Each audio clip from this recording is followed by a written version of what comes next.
Mr. President, we thank Republic of Korea and Romania for their contributions.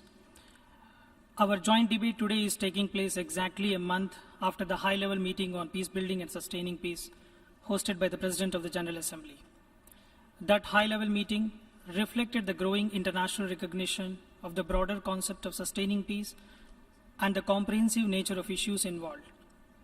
The adoption of a consensus resolution during the high-level event demonstrated our collective commitment to move forward on the issues related to peace-building architecture. We thank the Secretary General for his report on peace building and sustaining peace, which was also the focus of the high-level meeting in April 2018. His report on the Peace Building Fund gives a good overview of the fund situation and the projects undertaken. Mr. President, today's annual debate offers us an opportunity to reflect back at what has been achieved, as well as to point to where we need to go to next. We welcome the efforts undertaken by the Peace Building Commission in a number of activities to support countries and regions with their peace-building priorities and to enhance coherence across the UN system. PBC's efforts to expand and strengthen its support to countries and regions, including Solomon Islands, Colombia and Sri Lanka, Sahel, Lake Chad Basin, and the Great Lake regions, in addition to its 5 country-specific configurations, are notable. We welcome the efforts to build partnerships with stakeholders within and outside the UN, including the World Bank, African Development Bank, and other international financial institutions. PBC's role as a bridge between General Assembly, Security Council, and the Economic and Social Council is an important one and needs to be strengthened.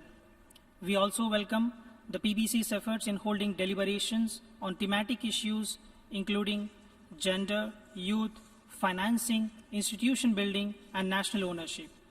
Mr. President, building peace and prosperity for all remains a major objective for the international community. Despite the growing attention, the concept of peace building that expanded the focus to post-conflict situations and led to the establishment of UN's peace-building architecture around a decade ago continues to struggle due to lack of adequate funding that betrays a lack of genuine political will.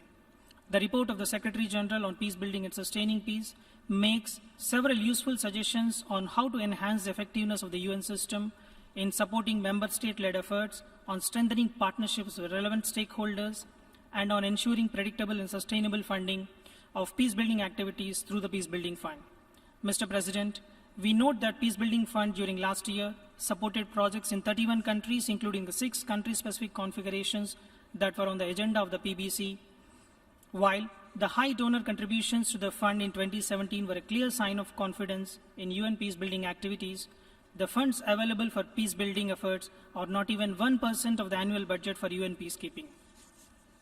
In this context, we welcome the specific financing options presented by the Secretary General in his report. These need to be given serious consideration in order to address the current levels of funding that remain very inadequate. The fact that more than 1/3 of the funds were allocated to support gender equality and women's empowerment during 2017 is worth noting.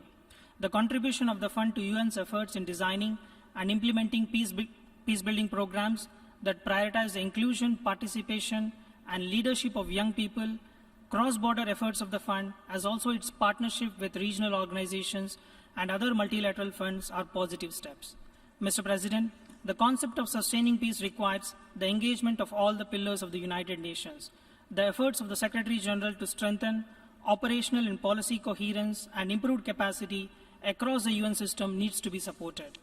As a member of the Peace Building Commission since its inception, India looks forward to working with all partners in playing a constructive role to pursue the objectives of achieving peace and prosperity for our peoples.